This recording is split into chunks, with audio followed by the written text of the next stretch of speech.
still people coming. We're already at 9:02, so we want to get going.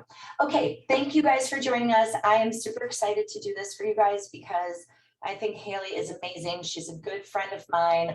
Her and I have coached together for many, many years with a company called The Core Training, and they do coach some of the most amazing realtors in the country.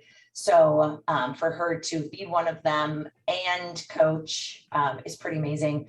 She's coming into us today from Houston. She runs a team of five other realtors, 5 other support. They do over 200 deals a year. So she is in it every single day doing exactly what you guys are doing. So do not let the pretty face and the blonde hair fool you. This girl is bad arse with regards to how she runs her business and how she gets stuff done. So I will let Haley take it away, and hopefully if you guys have questions along the way, what we'll be doing is you guys can enter them in the chat. We'll answer them because she's going to pose a couple of questions because this will be an interactive thing. Like I said, I know it's a little early for some of you guys. It's okay. Caffeine up. Let's get it done. Okay. All right. Hey, Lisa. Guys, I'm so happy to be here. And what you don't see is that this morning at 4:30 in the morning, I was at the gym with no makeup and the hair on top of my head and had to do the quick turnaround, attend 2 closings this morning. And here we are. So yeah, this doesn't happen just waking up for sure. I am totally in it, doing exactly the same as you guys are. I'm super happy to be here and so grateful that Lisa asked me to, because I think there's always something fun and energizing when we get together as agents and remember that we all feel and go through the same things, right? Mm-hmm. Like we're all, I would imagine if I had to guess, pretty tired right now at this stage of the year in this market that we have across the country. And today Lisa and I talked about like what topics we wanted to talk on. And I said, I really thought we should do something about the areas where we get stuck, right? We kind of like get into those paralyzed modes. Or maybe we just like, we're not progressing where we should. Yeah, did you guys figure out if I'm bringing you? Maybe hi, Nick. Hello, sorry. Welcome. Maybe we, just kind of start thinking, gosh, is this really what I want to do anymore? I mean, I don't know. Does anybody ever have that thought? Yeah. Yeah. Like, do I really love real estate? Let me think.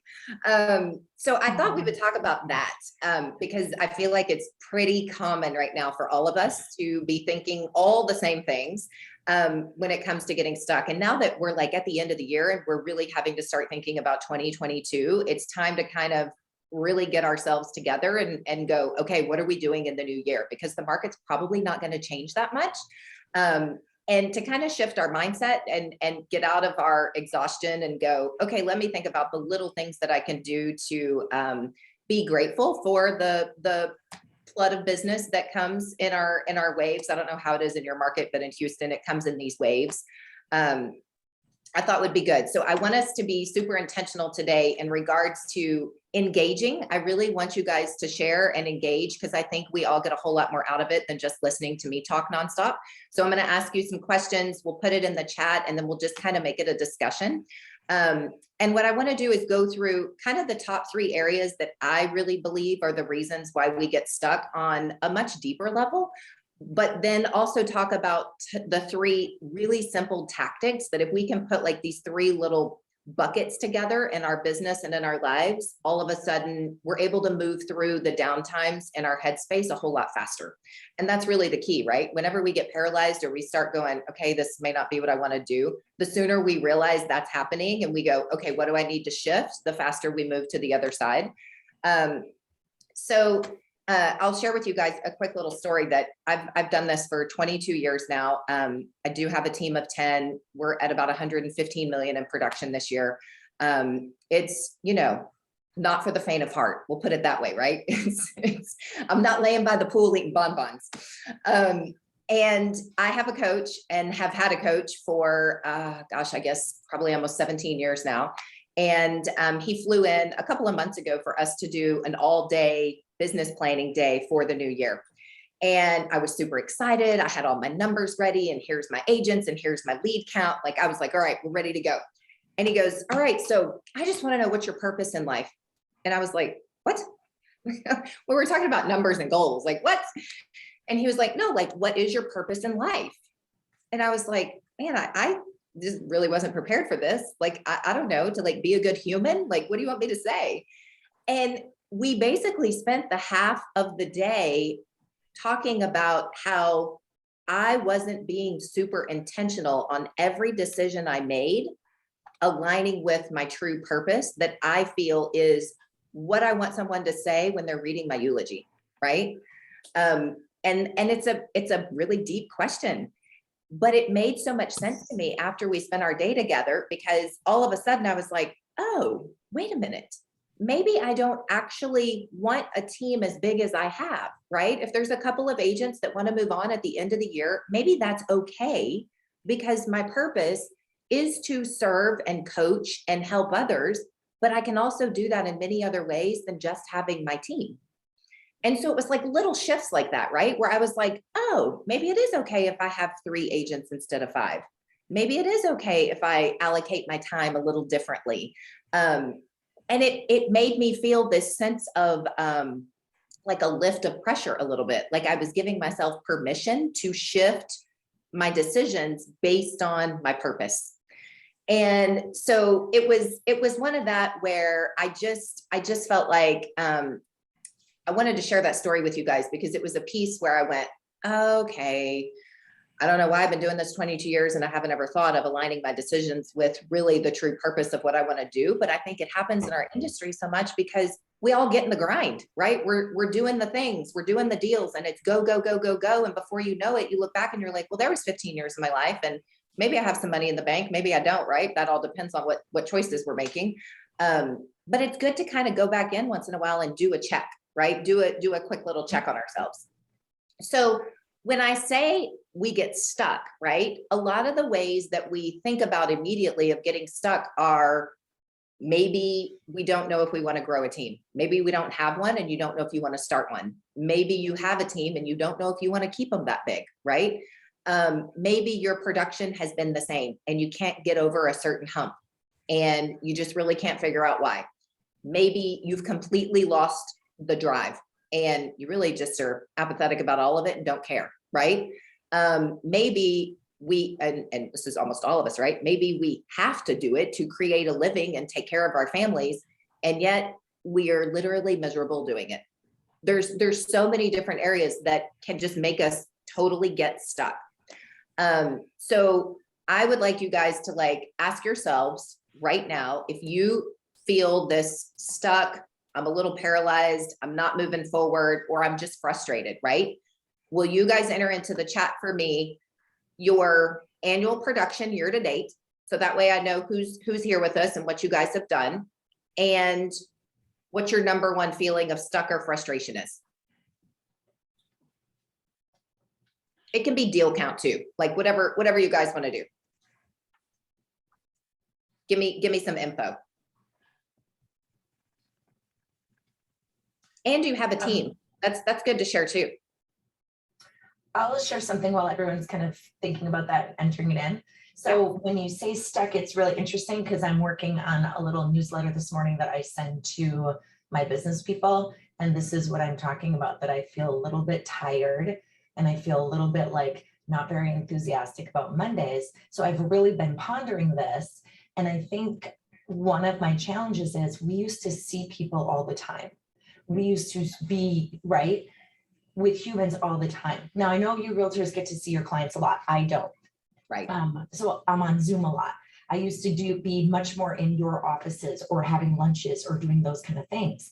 And I think that for me, that was really good, but it also gave me downtime in between appointments and driving and that kind of thing. But now we do so much on Zoom that I'm literally here all the time, and usually back to back to back to back, so very little downtime. And it's just, I think for me, feeling like this hamster wheel. And so one of the things that I wrote about in my little newsletter was that, and how I'm going to make that change, like put a few more breaks in my calendar, but also try to do a few more out of office appointments with humans, because I just like, this is great, but it is not the same. It's not the same. Absolutely not. Yeah. No, I totally. Like COVID laziness is bringing on. Yeah. Well, and you know what I think too, Lisa, like to your point, so many of us have totally forgotten all the things we're carrying because of the changes in the world, right? Like that's a whole nother layer on top of our normal jobs. And it is like, there's so many different things, especially with COVID, right? We could talk about that for the whole hour. So no, that makes total sense. Okay. So let's see. So 37 million, 22 transactions, 45 on the team. We got a couple new agents, which is awesome. You guys get the chance to like learn from all the mistakes those of us who have been doing it for so many years have already done and just don't do them. Because that's how life works, right? Not on a team, trying to determine my own personal direction. That is a great place to be as well. 33 transactions, 122 on the team. That's awesome. Being an HR manager, meeting everyone where they are. Love it. 2 years in the business, 0 production work and still loving most of it. Good. 5 to 6 million on Chuck's team. Awesome. 8 million solo agent. I'm not motivated and just exhausted. I hear you, Margaret. I hear you. Okay, you guys. So what do you think when it comes to looking at these frustrations? Like, what is the quickest way for us to like do a self-analysis? When you feel exhausted, what's the quickest way personally, right? For you to go, okay, obviously where I am is not making me happy. So what do we need to do?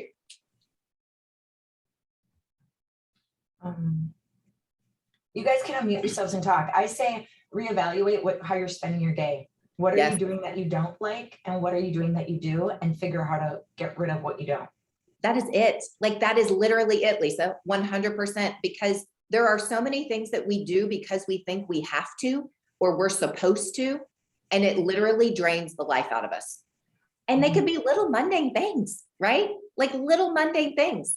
An example, my boyfriend and I had to have a conversation because he wants to come home in the morning. We both go to the gym really early. He wants to come home in the morning and sit and talk and have coffee and like talk and connect. And I'm like, I'm in work mode. Like I gotta go.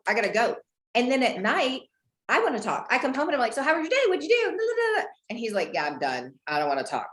And I was like, okay, this is a daily frustration for both of us. We need to change it, right? Just plain simple. Let's change it. This is not working. And it's as simple as that, right? Like I was getting super frustrated with every morning going, oh my God, he wants to talk again. Like, I just want to go get ready for work and go do my day. Right.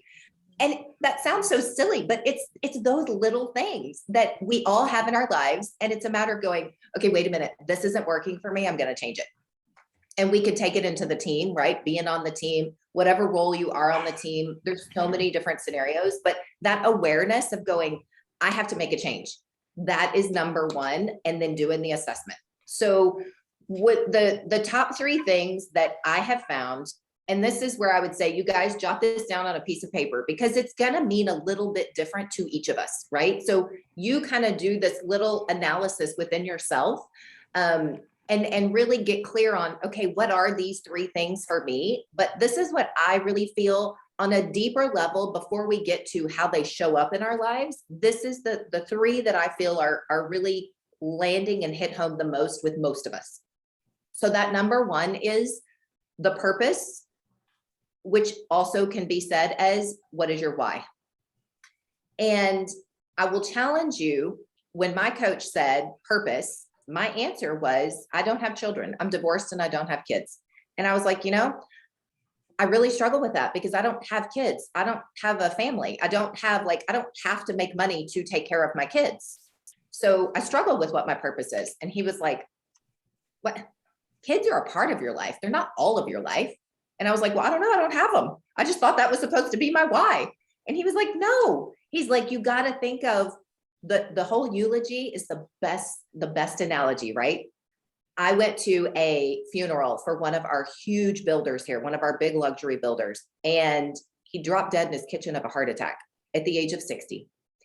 And he built some of the most beautiful homes in our neighborhood, you guys. And I sat at his funeral, and I knew him, but I didn't know him, right, as a person. I could not have been more sad for him, because every person that got up at that funeral said, you know what, he was such a great builder. He built us the most beautiful home.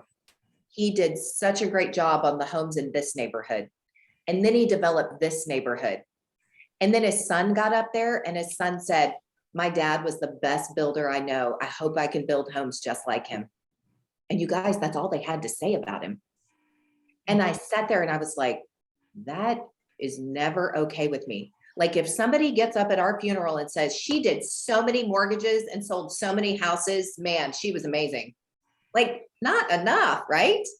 No. So that whole first chunk of really getting in touch with what is your purpose in the world, and then aligning your decisions with that purpose, is so huge. It's so much bigger, and it sounds so cliche, right? Because it's, you know, how many books have we read that are define your why? But it's because it's how we're driven as humans. So that's number one, why I think we get stuck. Number two is figuring out what fear is getting in our way. So we all have fears. There is a fear about something. There's a fear about not being good enough. There's a fear of rejection. There's a fear of it all going away. There's so many different fears. And without us even realizing it, fears will get in our way and keep us frozen and keep us complacent, and also keep us accepting the things that frustrate us, because we're actually fighting a fear we haven't identified yet in order to move through it. So number two, I think, is fear. Number three is lack of commitment or discipline. I was listening to a podcast the other day, and I can't remember if it was Tim Ferriss or somebody else, but he was talking about the difference between being committed and being interested. And he said, you know, when you go into a business, especially if you're an entrepreneur or a, you know, self-employed person, you have to really be committed to whatever industry you're doing and not just interested. And so you guys, that looks like in our world, are we committed to getting up and making the calls and setting the appointments and going to the office and doing the things every day? Or are we just interested in being a realtor? How many of you have friends that go, you know, I was thinking about getting my license, right? I mean, it's like a dime a dozen. And you're like, no, you should really think that through. I know on the outside life looks glamorous, but like, it's a grind, right? And you got to be committed to it. There's no like, well, I think I'm going to sell a house this month and maybe I don't. No, this is what we're doing. And then that shows up in discipline, right? And I mean, we could all talk about the discipline part, right? Going to the gym, taking care of ourselves, our habits, all those things, they really have to do with that lack of commitment or discipline. And that also is the third reason that I think we get stuck and we get hung up, because sometimes we're trying to do things that we think we're quote unquote supposed to, and it's not aligned with our purpose. Therefore, we're not really committed. So they kind of all go together.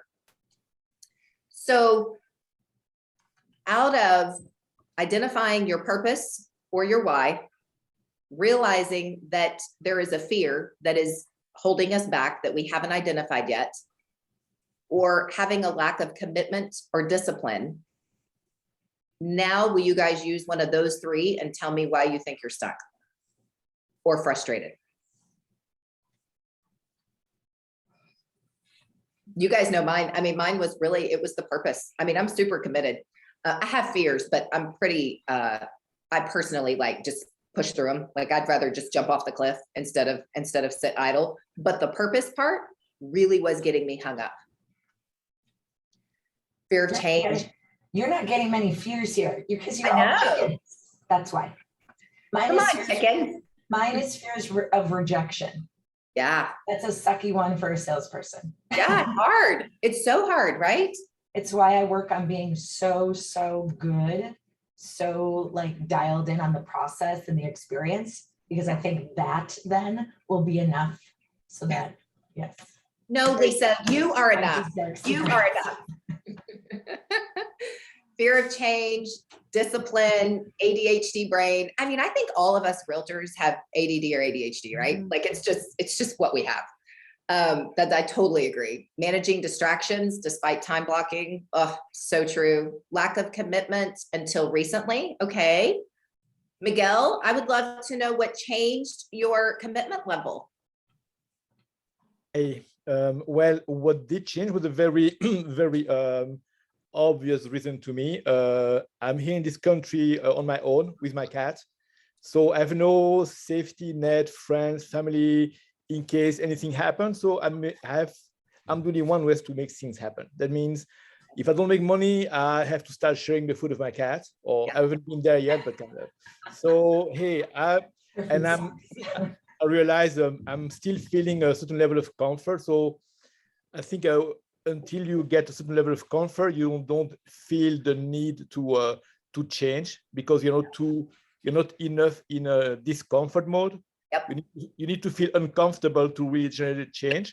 100%. At some point, it's becoming aware of, hey, this is not going how it's supposed to be. And sometimes I freak myself out because I think I should be panicking, and I'm not. That's not normal.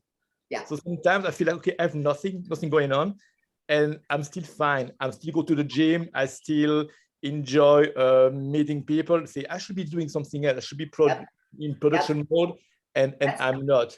That's great awareness. That is great awareness. And you're exactly right. That's what it takes, right? Like we have to get uncomfortable enough to go, okay, wait a minute, this isn't working. Or we have to get stuck enough to go, this probably is going to turn out badly, right? That something's going to happen here, and we're going to take a turn, and the bank account's going to get real empty, and we're really going to lose things. So that's great. And then I see other ones. I mean, I compare to other Asians, say, hey, they are doing it. I can do the same thing. I have skills too. I mean, I speak three languages. I might be doing stuff the same. I'm not comparing cars. I don't need to get the same cars they have, but I still should be able to do stuff. And I think I'm not exploiting what I'm supposed to be doing. That's all. I love it. I love it. No, thank you for sharing. It's so true. I'm glad that you found your spark. Glad you found it. Haiti, fear of burning out again, changed careers after 20 years, and burnout is real. Yes, it is. Yes, it is. And we're going to talk about some of that as we get to our tactics. Allowing myself to delegate tasks to others to give me more time to execute my best talents. So Jessica, why don't you delegate more?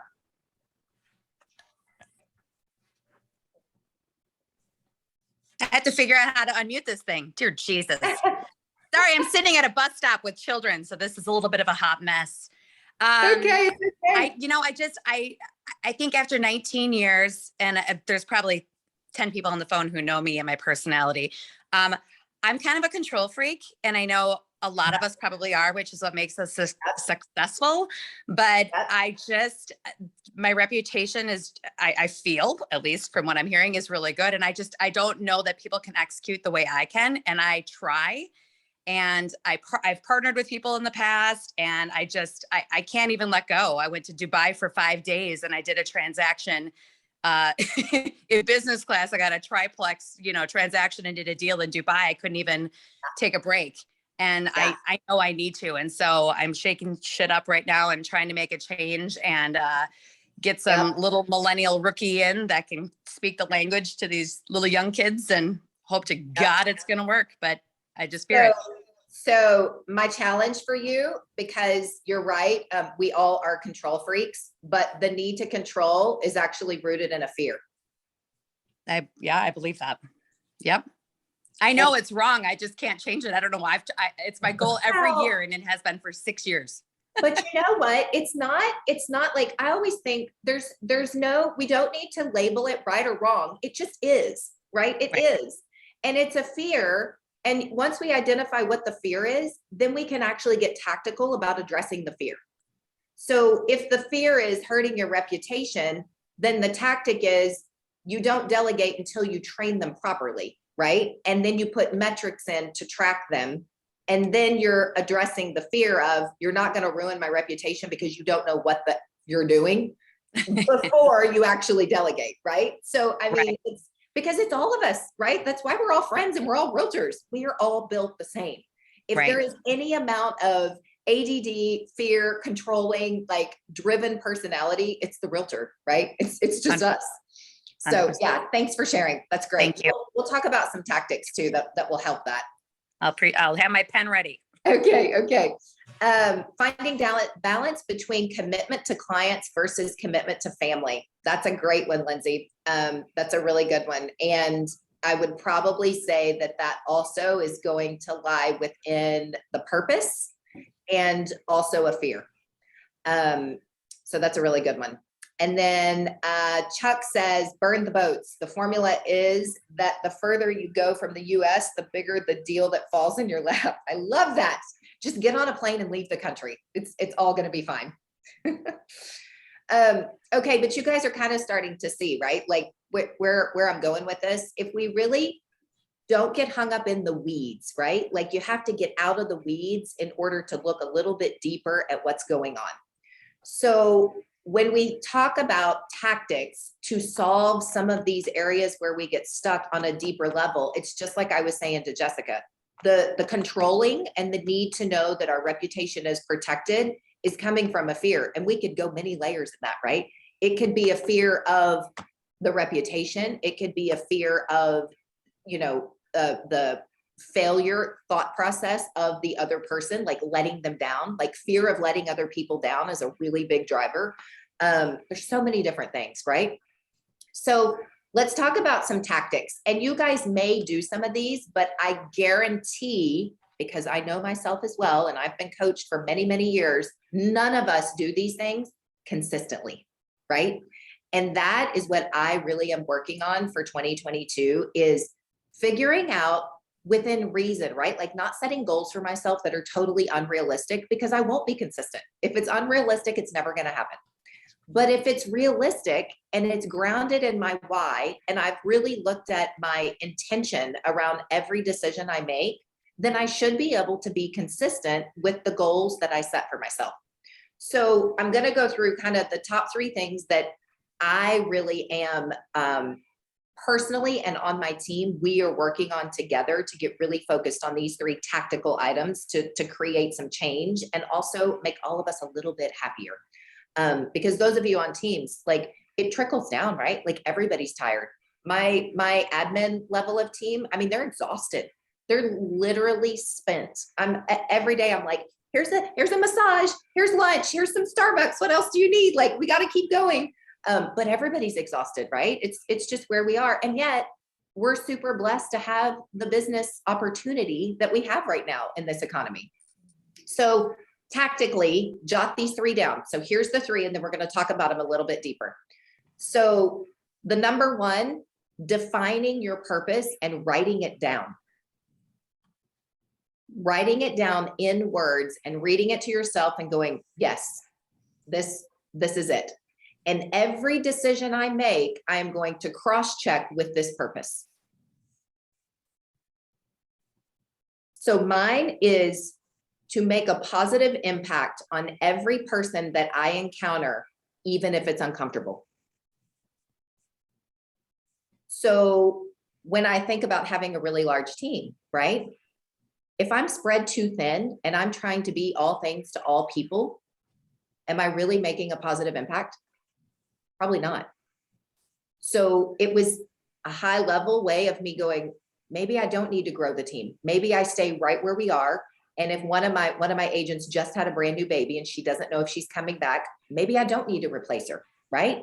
It's okay. I don't need to keep striving for bigger and bigger and bigger because I may start to water down my level of impact on everybody. So that's an example of just cross-checking, right? Like, how is it aligning with what I really believe my purpose is? So number 1, and then next to your why, I want you to write some examples of the changes you're going to make for 2022 that align with this why and purpose. And it doesn't have to be a list of 20, right? Like maybe your top 2, just changes you're going to make once you define this purpose.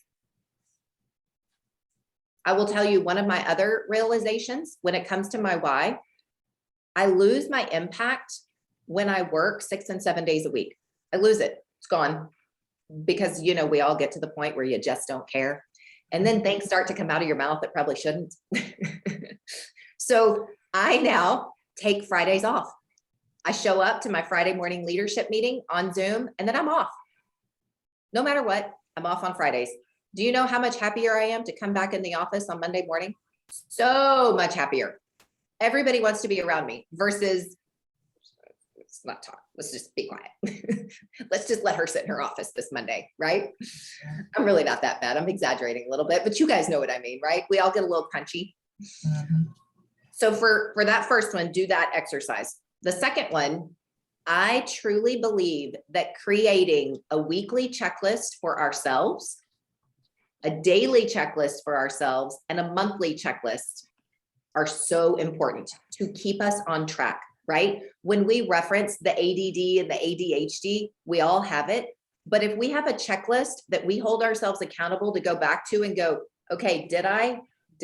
Nope, I didn't. Okay, let me get that back on the calendar, right? Just a simple checklist. And I have them. I will send them over. My computer crashed a couple days ago, you guys, so I'm so sorry. Something's in the settings. I can't share my screen with you, but I'll send Lisa, or you can shoot me your email address and we'll send them to you. But I have these checklists, and they're really, really helpful to keep us from derailing too long, right? Like, we're all going to step off a little bit once in a while, but the checklist I have found really brings you back home to go, okay, I'm not doing the things that I define to be the most important in my life and business.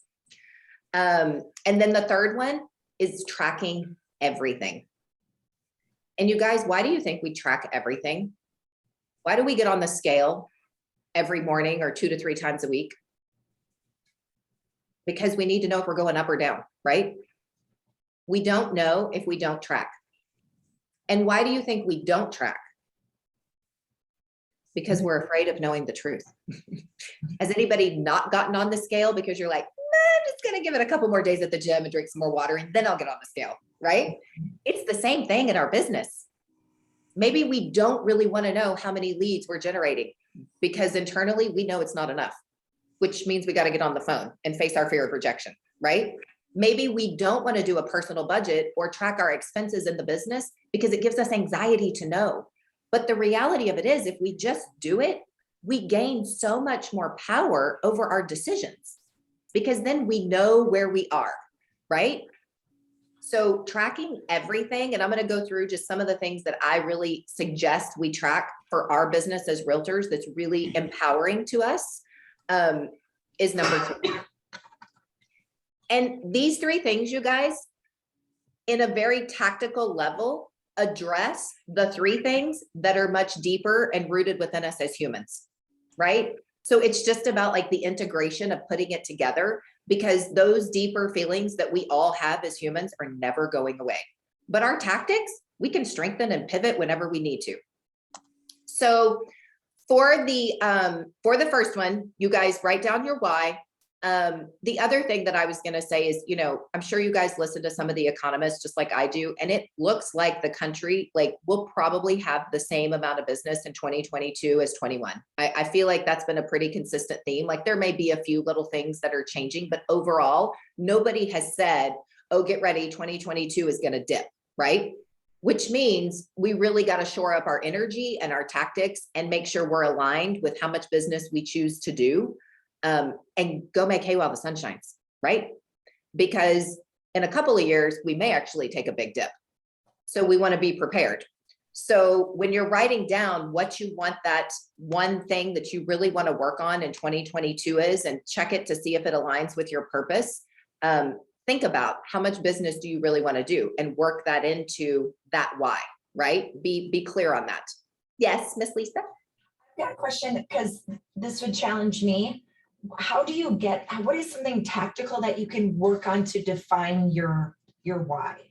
Is it like writing a list of what is important, or is it thinking about what people would say about you at a funeral?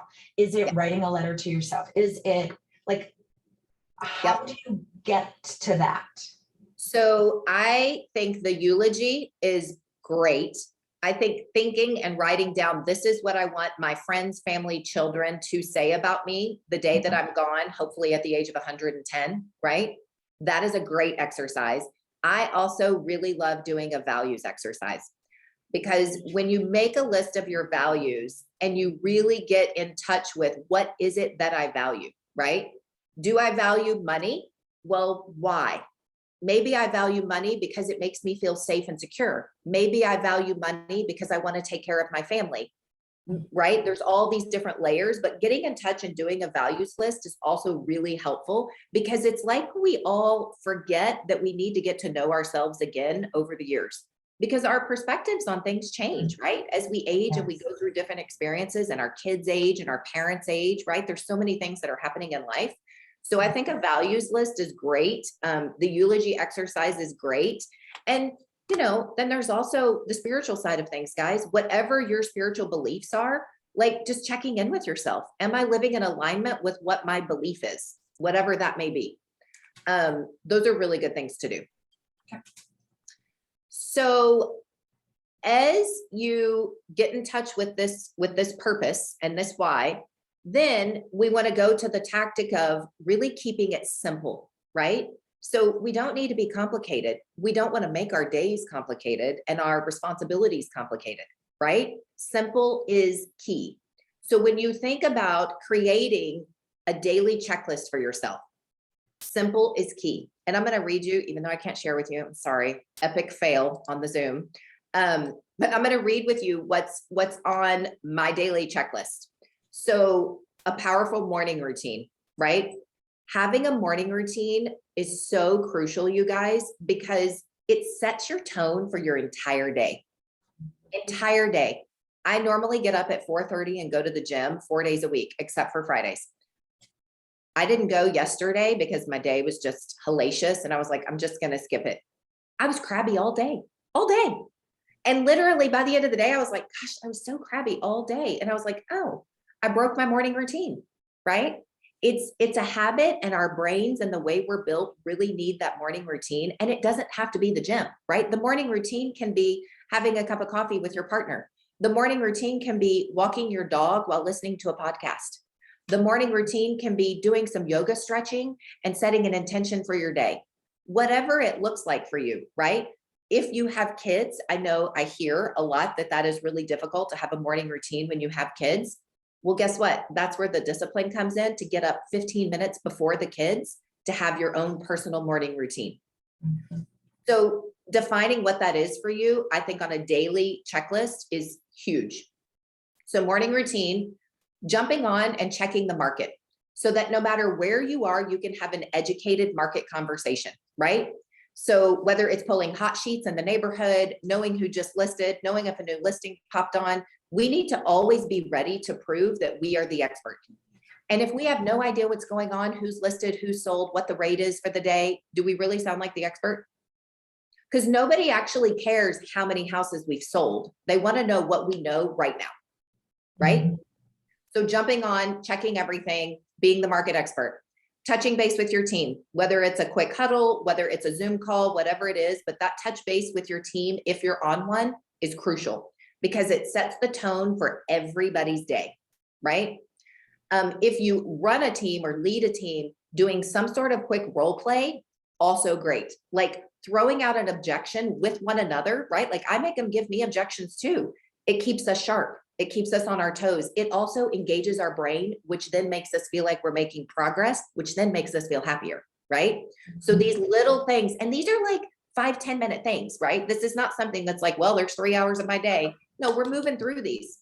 Then your power hour. So every single one of us should have 1 hour where we do nothing, but we're calling our VIPs, we're touching base with business partners, we're on the phone, right? Checking in, what's going on? What's happening? Do you need anything? Can I help you? 1 hour every day. And I would venture to say, if I went around the room and said, how many of you guys actually get on the phone an hour a day and call people?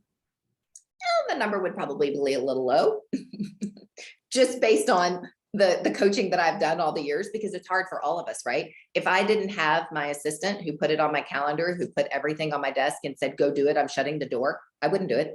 That's the honest truth. But when we do it, the rewards we get are so huge, right? From a relational standpoint to a business standpoint. So putting the power hour in and making it a daily must do, except like I will tell you, Do you know what I was so happy about taking off Fridays? I don't have to call anybody. I was like, I'm off. I don't have to do power hour on Friday. It's amazing. But it made me happy, right? So it was like a reward for everything I do Monday through Thursday. So it's little things like that. Checking in with our pendings and our listings with our TC. So this does not mean calling everybody, but just a quick touch base, right? Has anything happened on a deal? Do I need to know anything? What's happening is, inspections, whatever might go on. A quick touch base on pendings and listings every day. I also added, and this is something new, but getting on social media and just checking in. And if it's somebody on your team that does it, but that little daily check-in as far as being present in the business world is really important. So popping in something on social media. And then honestly, you guys, I will share the checklist, Chuck. Yes, absolutely. The last one I have. I'll get them all from Haley and I'll send them all to you guys. Yeah, I'll share it all with Lisa. The last one is set X amount of appointments a day. So my goal is every single day, I'm booking 2 appointments with somebody every day. And I will tell you guys that sometimes I'm driving home on the phone trying to get that last appointment, because every day I'm setting 2 appointments for the week coming. Hopefully they're listing appointments or buyer consult appointments. But if they're not, they're appointments to see a VIP. I'm either getting coffee, I'm going to lunch, I'm visiting a nonprofit person, but I'm setting 2 appointments a day. Because what is that doing?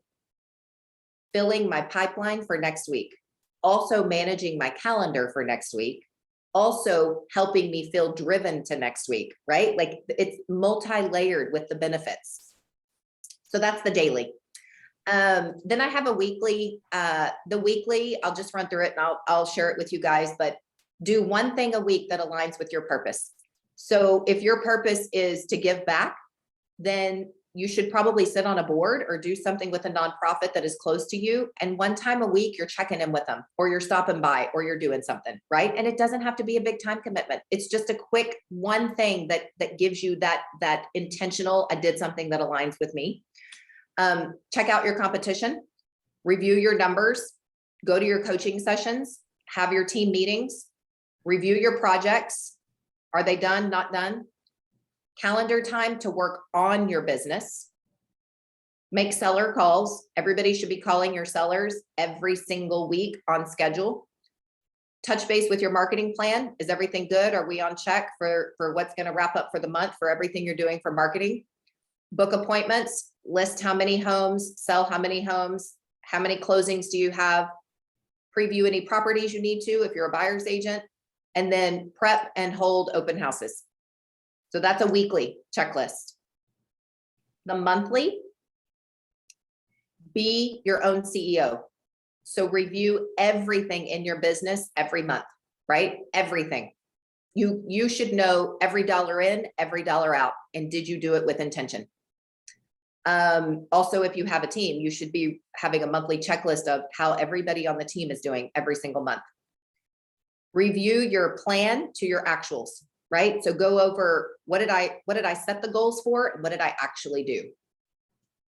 Go over your P&L, track all of your expenses, know how much money you're spending to get leads, go through all of those things to really see, am I being profitable, right? Where I'm spending my time, am I being profitable? Because if I'm not, let's change things, right? Let's do something else. Set aside your money for taxes, set aside money for investments, review your next month's plan, and check in with your quarterly marketing campaigns. So every quarter we do a theme of here's what we're focused on for this quarter. So each month you want to check in and go, okay, did we hit the things we needed to do for this quarter so that we're one step ahead? And then do a personal review on yourself. So at the end of each month, I'm sure most of us have Apple Watches and stuff, right? I don't know if you guys have thought about this, but at the end of each month, you know how all of your exercises, you can put in your yoga, whatever you do, whatever that physical routine is, and it will show up for the month and tell you how many you did for the month. So I have a goal set, and some months I hit it and some I don't. But if I don't, it really helps me set my intention for the new month to go, okay, you missed this many workouts last month. Like get your butt back to the gym, get back to yoga, get back to meditation, whatever the practices are, right? So those checklists, you guys, I think are one of the best things that I have found for me to manage the ADD, and also the getting derailed. You know, sometimes in our business, we'll have those days where the phone doesn't ring at all and it gets super quiet, right? We have the on fire days and then we have the silent days. And I don't know about you guys, but on the silent days, does anybody ever go, what am I doing? Like, what is happening right now? And you kind of start to get in your head way more than we need to. Well, when you have the checklist, it brings you back, right? Like, let me go back to the checklist because there's probably something I need to be doing instead of sitting here and getting in my own way. So the checklists are great, and I will share them with Lisa. Okay, so the third tactic being track all numbers. So you guys, this is one of those things, and I don't know how many of you guys track everything. Do you guys track leads, track conversion rate, close ratio? Do you guys track your money? Give me some feedback. Who's good at tracking? Let's ask that. I am. But that's because we've been coached. As we're forced to. We're forced to. Just signed up with CTE. Okay. You guys, I will tell you that when I started being coached eons ago, I had been selling real estate for 10 years and I didn't track anything for 10 years. And for 10 years, I sold between like 10 and 15 million a year for about 10 years. So I never could break through the ceiling. But for all those years, when I started coaching, like I'll never forget, I was like, high five to me. I got $5,000 in the bank. I am doing good. I have no idea what I've paid to taxes. I literally knew nothing. I was just so proud of myself for having $5,000 in the bank, which if we really reflect on that after selling real estate for 10 years was pretty sad. Like what did I been doing all those years, right? It was 10 years of my life. So I quickly learned the lesson of I wasn't tracking because I really didn't want to know, right? It was that thing of I just would rather stick my head in the sand and just keep going. Well, that also is what gives us burnout, right? Because then we are on the hamster wheel. So if we don't track, we don't know where we actually want to go and we don't know where we came from. So the tracking, even though it sounds so task-oriented and tedious, it's so liberating, right? It goes with the same analogy of when we time block ourselves and we literally put in everything on our calendar, we create more freedom. It's the same thing with tracking the numbers. So you guys jot down the things that I think are most important to track. I think your lead source and how many you generate every month is very important.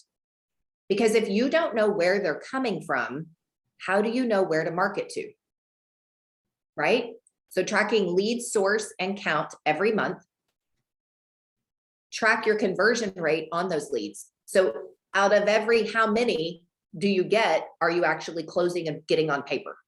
It's really important to know because if you're not getting them on paper, either the lead isn't good or you're not good, right? Then you got to really work on your closing skills and figure out, why am I losing these people? I should be able to get this lead, get them in the boat and get them on paper. So what's happening? But if we don't track it, we don't know. Your cost to acquire each deal. So this is something when you start doing a P&L and you look at your expenses, there's a formula that backs into out of how much money, let's say you made $5,000 for the month and you closed 2 deals, you back it in, and I don't know the formula off the top of my head. I know Lisa can tell it to you. But it tells you how much essentially it cost you to acquire those deals. That's a really important number, right? Because then it helps you start tracking how much money are you spending to actually run your business. And then you start going, oh, wait, am I actually running my business? Am I committed to this and being intentional and running it? Then how much it's costing me to get these deals matters a whole lot more, right? Because I don't think any of us do this just because we have nothing better to do and it's fun. Let's be real, right? We're doing it for a purpose. So the cost to acquire, and then if you have a team, you guys, every single person on the team should be tracking all of these things too. So it's not just one person, right? The whole team should be looking at, this is what we're doing as a team. Where do we need to pivot? Where do we need to get stronger? Where do we need to let go of thinking we want to source Zillow deals because they're the end all be all when we actually look on paper and they cost us more than they make us, right? You don't actually know that if you're not tracking the numbers. So the other thing outside of a P&L is a personal budget. And I'm sure Lisa has taught classes on personal budgets. That's another one of the things that I think is so hard for all of us because it's such accountability, right? I don't teach them because no one likes them. Oh, imagine that.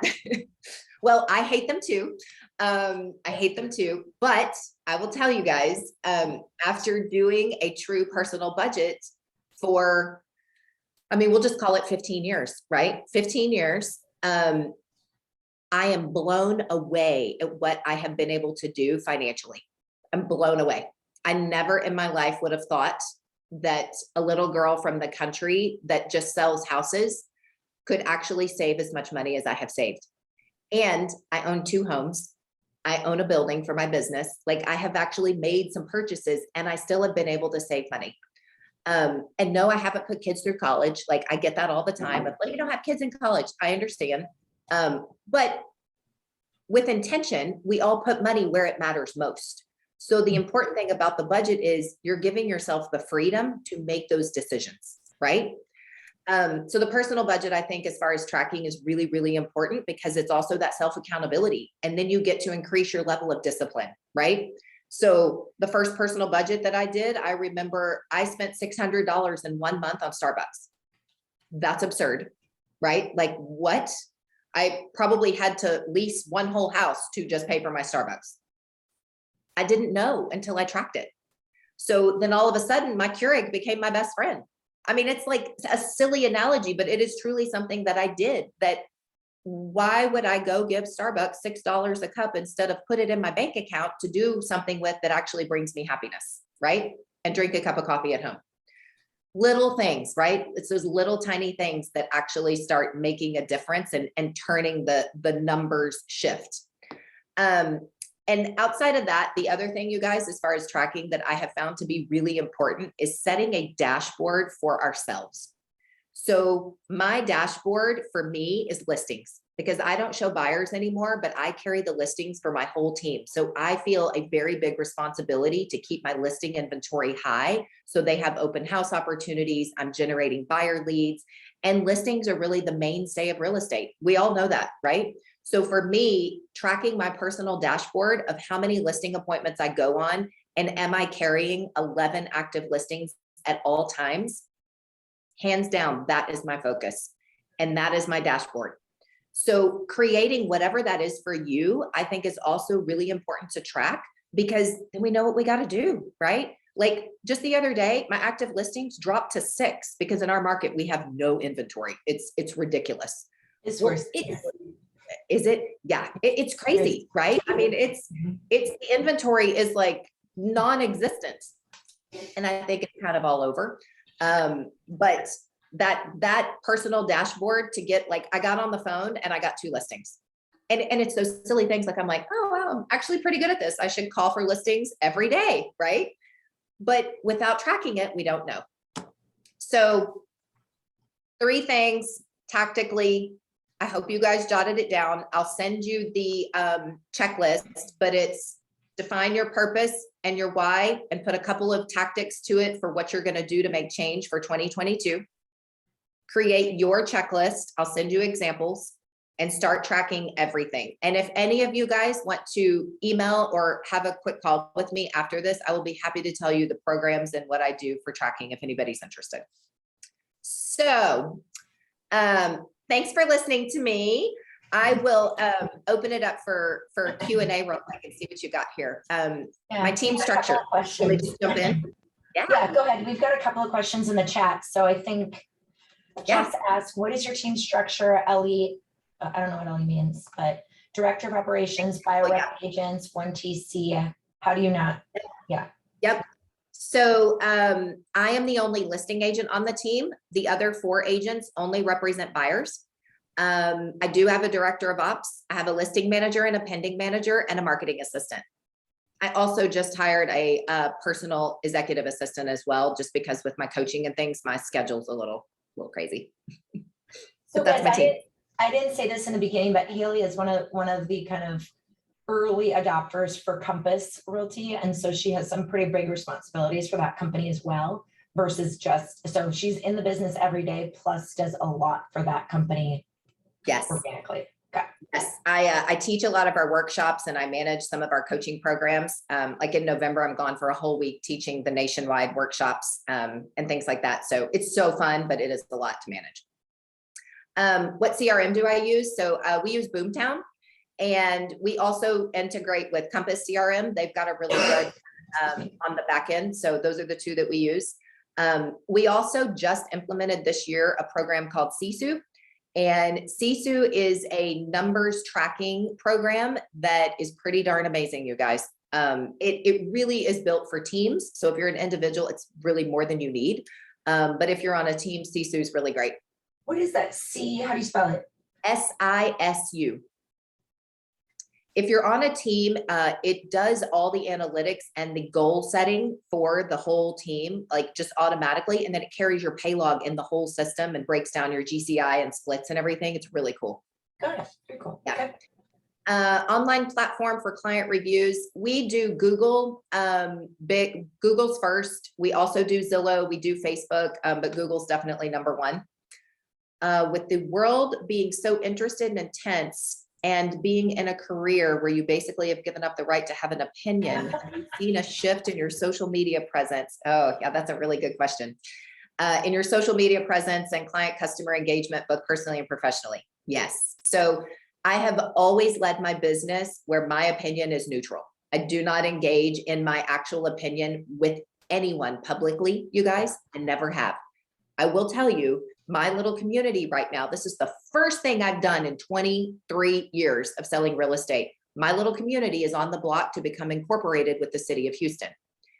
One of my very big business partners was hosting a webinar to get the facts on incorporation. Well, most all of us are against it, but I said nothing about my opinion. I simply sent out to my database and posted on social media the webinar to get the facts. I got slammed. Let me tell you, right and left slammed. And it was a really good reminder. And that's about incorporation, right? It's not about anything major in the world. I was like, okay, a good reminder that when you run a business, you really have no opinion, because you could have clients on both sides. So you can be ballsy and you can say it and you can put it out there, what you believe, but you got to be ready to know the repercussions of that and know that you might lose half of your clients, right? Because let's just say they're split 50-50. If you put your opinion out there, that's what's going to happen. And I hate to say that because I'm all about being authentic, but I run a business, and in the business world, I'm not interested in discussing opinions on things that don't have to do with the house I'm selling you. So that's my take on it. Last question, how in the heck are you able to not work weekends? Team delegation, do clients honestly not reach out to you on weekends, even if they're told a number team member is the point of contact? So it's a constant training process, right? Constant training. And I will not lie and say I don't work on weekends. Like, yes, there are weekends that I will take listing appointments and things. When you're a buyer's agent, it's next to impossible. I always tell my buyer's agents, don't think of the weekend as a weekend, right? Like before I became a realtor, I sold retail. There is no weekend. The weekend is my Monday, Tuesday, Wednesday, right? Friday, Saturday, Sunday, and retail is Monday, Tuesday, Wednesday. It's kind of the same in real estate. So I tell my buyer's agents, shift your perspective, right? Take your weekend, maybe it's Wednesday, Thursday, right? But set the expectation. For me as a listing agent, it's much easier. I will go on listing appointments if they're only in town or available on the weekend, because as you all know, like inventory is inventory. Like I'll pretty much do anything to get a listing right now. I mean, you call me at midnight and I will be there. But in normal times, I just really set the expectation, and we do a really good job on my team of setting the expectation for the client in the way of, here are our working hours and here's who's on call in this state of an emergency. So we always have that. We also have it in our email replies. We have it on our voicemails. So we just set the expectation, and you'll have some people that, try to buck the system, but it's that whole thing of what you accept, you encourage. So if they text you at midnight, do not reply. You can reply the next morning and say, good morning, and here's your answer, right? Yeah, those are great questions, Jessica. Any other questions, you guys? I'm happy to answer anything. I know we're just at 10 o'clock. Thank you for listening. I hope you guys all got at least one takeaway that you're going to go and make a piece of change or implement. That's really, if we spend an hour out of our day listening to others and shopping our competition and, you know, taking in some information, if we can walk away with one thing to do, it was time well spent. No other questions? Absolutely. I don't Great think stuff. I see any more here. Great All stuff. right, thank you guys for showing up. I know it was a little bit early, and I know this was probably a little bit different than what you wanted, but I also, when I was talking with Haley, I thought, shit, I'm tired and I need a little inspiration and I need a little zing in my step. And I thought, man, if I have that, I know I've talked to lots of you and some of you have that as well. And I just think it's time now to gear up for 2022. And that sounds daunting, but if we don't, we're going to be behind the 8 ball. It's why most of us have shitty first quarters, because we went to December to do it. And then, you know, activity happens in January and then deals That's happen in March. So I thought this would be a great thing to kind of get us really thinking earlier than usual about what we got to do in 2022. Now is the time. That's it. We got to fill the pipeline right now if we don't want to have 0 months in January, February, for sure. Especially in Minnesota, because it's cold. Yeah, I know. Well, if you guys want to come to Houston, we're at like 80 degrees all the way through. So you're welcome to come visit. All right, guys. Lisa, thank you so much. Thanks for All right. having me. I'll shoot you the checklist. Okay, thanks, Haley. Okay, take care, everybody. Bye. Julie, why are you getting on right now? Haley, Wait, you're muted. You're muted. Haley, no. is Houston coming to your market? Oh, Jess, she might Tesla. have she might have jumped off. Oh, What okay. was your question? Is Houston coming to your market? What does that mean? No, that didn't mean anything. I was an idiot. Tesla, isn't Tesla building a headquarters in Houston? Tesla in Austin, I think. Okay, never mind. Yeah. Thanks, Lisa. This was awesome. Okay, good. Bye, Jess. See ya. Ciao, ciao. Loved it. hang on. I Thanks have for to putting it say- together, Lisa. Thanks, Yeah. Lisa. No problem. Bye, guys. Lisa, Bye. I'll have to listen to the recording. I screwed up on the time change, girl. I know. I was just thinking, like, Julie, why are you getting on now? Yeah, my screw up, my blonde moment.